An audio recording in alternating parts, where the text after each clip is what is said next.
అస్సలాముఅలైకుం. ఎలా ఉన్నారు? బాగున్నారా? ఈ రోజు అయితే మీకు చింతకాయ చెరువు చేప పులుసు చూపిస్తున్నానండి. ఇదైతే చాలా టేస్ట్ గా ఉంటుందండి. ఈ చేపల పులుసు ఈ రోజు చేసుకుని నైట్ అంతా పక్కన పెట్టుకొని రేపు ఉదయం తింటే చాలా బాగుంటుందండి.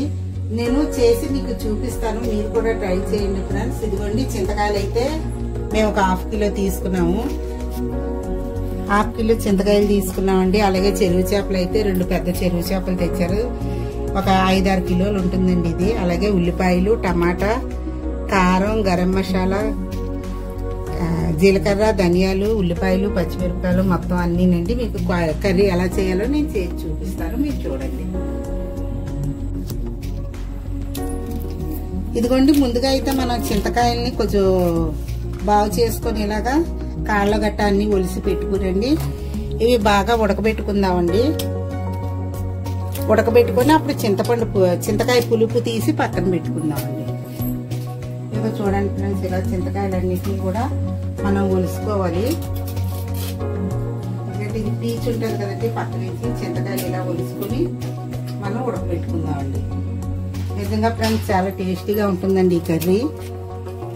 అలాగే 2 రోజులు నిలవ కూడా ఉంటుందండి ఈ చింతకాయ చేపల పులుసు. అదే చింతపండుతో చేసుకునేదైతే కొంచెం ఒక 2 రోజులు ఉండేసరికి చింతపండు కొంచెం స్మెల్ మారుతుందండి. కానీ చింతకాయ చేపల పులుసు అయితే అలా స్మెల్ మారదండి.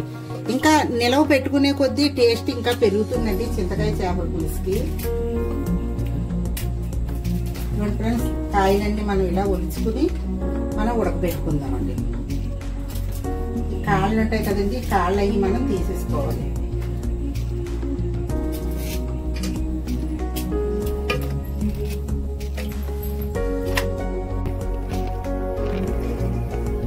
ఇదిగోండి చింతకాయ అయితే బాగా మెత్తగా ఉడికిపోయిందండి. అంత మెత్తగా ఉడికిపోయింది చూడండి. ఇది కాసేపు చల్లారనిద్దాము. ఈ లోపు మనం ఉల్లిపాయలు అవి ఫ్రై చేసుకుందామండి. ఇదిగోండి మనం ముందుగా ఏ చేపలు పులుసు పెట్టుకున్నా చేపలు కొద్దిగా వేయించి పెట్టుకుంటాం కదండి. ముందుగా చేపలు కొద్దిగా వేయించి పెట్టుకుందాం.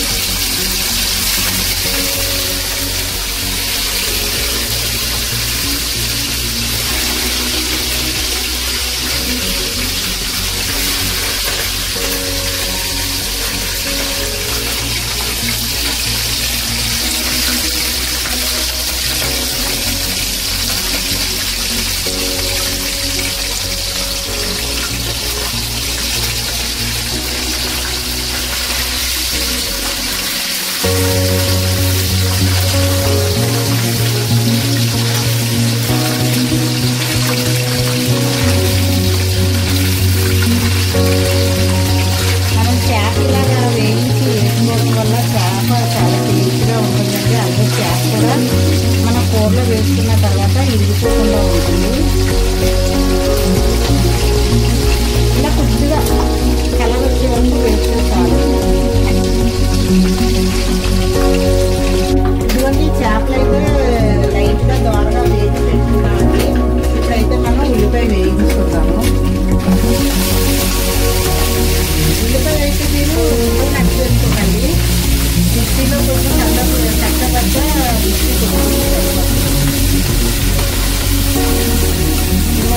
ఉల్లిపాయలు బాగా ఎర్రగా వేయించుకున్నాము. మేమైతే బాగా మెత్తగా కూడా మనం మిక్సీ కొట్టుకోకూడదండి. అలాగే ఉల్లిపాయ ముక్కలు కూడా వండుకోవాలి. మనం మిక్సీ కొట్టుకోవాలి.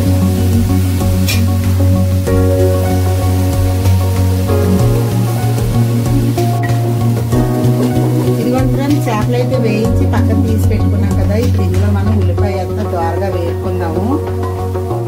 చూడండి ఫ్రెండ్స్, ఉల్లిపాయ అయితే మేము బాగా మెత్తగాను గ్రైండ్ చేసుకోలేదు, అలాగని ముక్కల కింద కూడా ఉంచలేదండి. ఇలా మీడియంలో కచ్చపచ్చగా మిక్సీ కొట్టుకున్నామండి. ఈ ఉల్లిపాయ ముద్దను మనం బాగా వేయించుకుందాం. గోల్డెన్ కలర్ వచ్చేలా కూడా వేగాలండి. ఈ లోపు చింతకాయ మనకి చల్లారుతుంది, ఉడకబెట్టి పెట్టుకున్నాం కదండి. ఈ కూర కొంచెం నూనె ఎక్కువగానే పడుతుందండి, ఎందుకంటే మనం చింతకాయలు వేసుకున్నాం కదండి.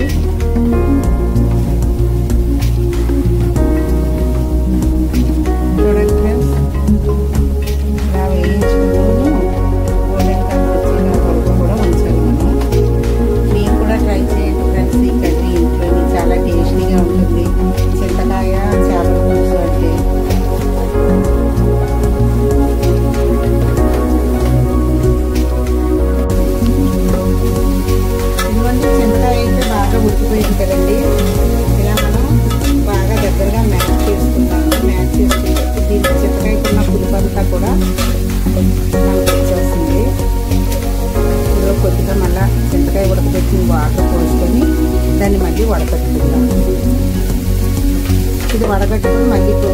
గిన్నెలో పోసుకొని మళ్ళీ స్మాష్ చేస్తే మిగిలిన పులుపు అంతా కూడా బయటకు వస్తుంది.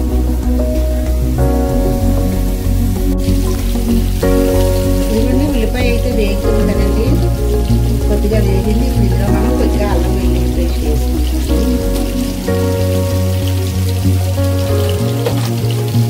ఇలా వేసుకునే ఫ్రెండ్స్ పక్కనైతే మనం చేపలు వేసుకుంటున్నాం అనుకోండి. అంటే చేపలు కాదు ఫ్రెండ్స్, చేపకి పొట్ట ఉంటుంది కదండి, ఆ పొట్ట ముక్కలన్నీ మేము సపరేట్గా తీసి మా పిల్లల కోసం మేము ఎప్పుడు వేసి కాబట్టి, ఎందుకంటే పొట్ట ముక్కల్లోని చాలా కొవ్వు ఉంటుందండి. ఆ కొవ్వు పిల్లల హెల్త్కి చాలా మంచిదండి. అందుకే మేము పొట్ట ముక్కలు ఎప్పుడు చేపలు తెచ్చినా సరే సపరేట్గా పొట్ట ముక్కలు పిల్లలకు వేసి పెడతాము. మీరు గమనించే ఉంటారు, మనం పొట్ట తీసి కడిగేటప్పుడు ఎక్కువగా ఆయిల్ కింద వస్తుంది. అది చేప ఉండండి, అది పిల్లలు వాళ్ళకి కూడా చాలా మంచిది. అందుకే పొట్ట ముక్కలు కూడా పిల్లలకి వేయించి పెట్టండి, పిల్లల హెల్త్కి మంచిదండి అది.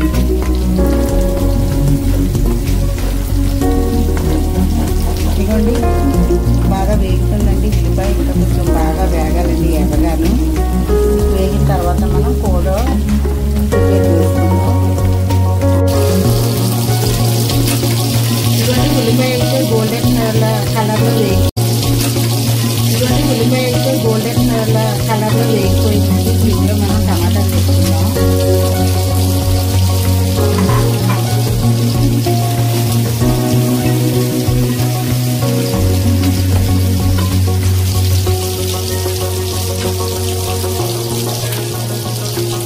అలాగే పచ్చిమిర్చి, కరివేపాకు కూడా వేసుకుందాం. ప్రతి చేపల కూరలో కూడా మీరు కొంచెం కరివేపాకు వేసుకుంటే చేపల కూర నీటి వాసన పోవడమే కాదండి, టేస్ట్ కూడా వస్తుంది. కరివేపాకు అయితే వేసేటప్పుడు తప్పకుండా వేసుకోండి. ఇది కొంచెం నూనె తేలేంత వరకు కూడా వేయించుకుంటాం.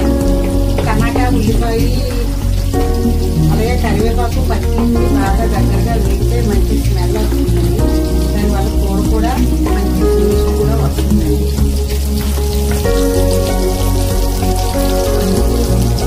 చూడండి ఫ్రెండ్స్,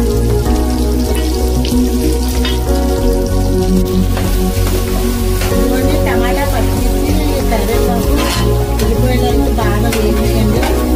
ఇలా చూడండి నూనె అంతా కూడా పైన తేలేంత వరకు వేసింది. ఇందులో మనం టేస్ట్కి సరిపోయినంత సాల్ట్ వేసుకుంటామండి.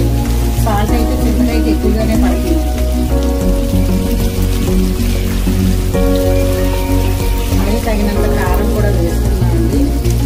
చేపల కూరలో అయితే ఎప్పుడు కూడా కొంచెం కారం ఎక్కువగానే వేయండి ఫ్రెండ్స్. మనం పచ్చిమిరపకాయలు వేసాం, అలాగే పచ్చిమిరపకాయలు కారం కూడా ఎక్కువగా వేసుకుంటాం. అలాగే ఇది కొంచెం కాశ్మీరీ కారం అండి, కలర్ కోసం వేస్తున్నాము. అలాగే ధనియాల పౌడర్, జీలకర్ర పౌడర్ అండి. కొద్దిగా పచ్చివాసన పోయేంత వరకు వేయండి.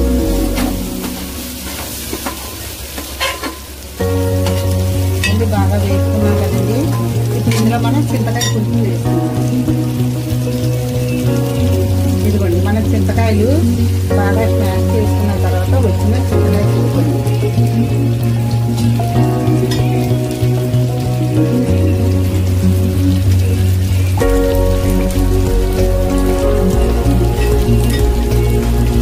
మనం పులుపు చూసుకోవాలండి. పులుపు ఎక్కువైంది అనుకోండి చింతకాయలు ఆఫ్ చేసేసుకోవాలి, స్మాష్ చేసుకోవాలి. లేదు పులుపు చాలేదు అంటే ఇంకొకసారి స్మాష్ చేసి పెట్టుకోవచ్చండి.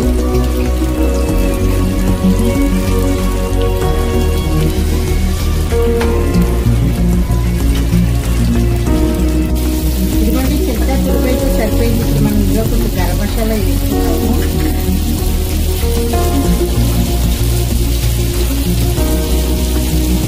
గరం మసాలాతో పాటు కొత్తిమీర కూడా వేసుకుంటాం. కొత్తిమీర అంతా వేసుకోవచ్చండి. ముందు కొద్దిగా కొత్తిమీర వేసుకున్నాము, లాస్ట్లో మళ్ళీ కొత్తిమీర వేసుకోవాలి. ఫ్రెండ్స్ మేమైతే ఈ చిత్తకాలంలో పెట్టాము. మీకు ఇంకా పులుపు ఎక్కువగా కావాలి అనుకునేలా కొంచెం వాటర్ యాడ్ చేసుకోవచ్చండి. అలాగే మేము కూడా కొంచెం వాటర్ యాడ్ చేస్తాం.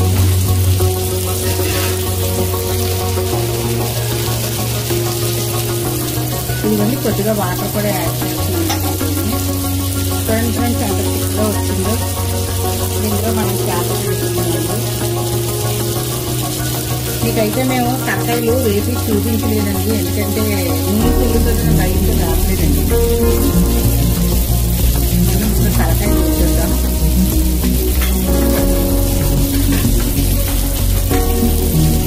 తర్వాత మనం వేయించి పెట్టుకున్న చేప పులుసు వేయాలి. ఇంకా చేపలన్నీ ఇందులో వేసిన తర్వాత మనం కలుపుకోవాలి. కాసేపు మరిగితే చాలండి, ఎందుకంటే ఆల్రెడీ మనం చేపలు వేయించుకున్నాం కాబట్టి మనం ఎక్కువగా మరగనివ్వవసరం లేదు.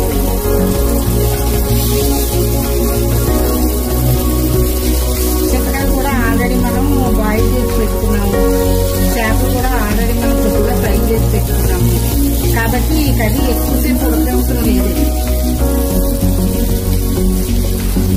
కొద్దిగా చిన్న తెగ మీద ఒక 5 నిమిషాలు వేస్తే సరిపోతుందండి. పులుసు మరిగితే సరిపోతుంది ఒక 5 నిమిషాలు. చేప ముక్క కూడా చూడండి అంత బాగా వేగిపోయింది, గట్టిగా కూడా అయిపోయింది.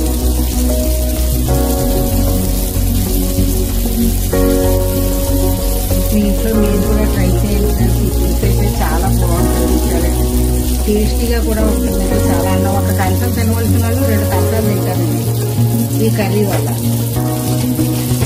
ఎందుకంటే అంత బాగా ఉంటుంది కూర. ఇదిగోండి ఒక 5 నిమిషాలు మరిగితే చాలండి. ఇది ఒక 5 నిమిషాలు మరిగిన తర్వాత మళ్ళీ మనం దీని మీద కొత్తిమీర వేసుకొని తీసేసుకుంటామండి. ఎందుకంటే బాయిల్ చేసిన ఫ్రై చేసిన చేపలు, బాయిల్ చేసిన చింతకాయ, ఉల్లిపాయ, టమాటా మిగతా అన్ని కూడా మనం బాయిల్ చేసి పెట్టుకున్నాం కాబట్టి ఎక్కువసేపు ఉడకన అవసరం లేదండి. ఇదిగోండి ఫ్రెండ్స్, కర్రీ అయితే రెడీ అయిపోయిందండి. ఎంత కలర్ఫుల్గా ఉందో చూడండి, అలాగే ఎంత కలర్ఫుల్గా ఉందో అంత టేస్టీగా కూడా ఉంటుందండి. ఈ కర్రీని ఈ రోజు మనం రెడీ చేసుకున్నాం కదండి, ఈ నైట్ అంతా కూడా మనం ఓ పక్కన పెట్టేసుకున్నామండి. ఓ పక్కన పెట్టుకొని రేపు ఈ కర్రీని మనం తినొచ్చండి. చాలా టేస్ట్గా ఉంటుందండి, ఎందుకంటే చింతకాయ పులుపు ఒక నైట్ అంతా కూడా మనం పక్కన పెట్టుకుంటే రేపటికి చాలా టేస్ట్ కూడా వస్తుందండి. అలాగే చేపలు కూడా చాలా టేస్ట్గా ఉంటాయండి. కాబట్టి ఫ్రెండ్స్, ఈ కూర మీకు నచ్చినట్టయితే లైక్ చేయండి, షేర్ చేయండి.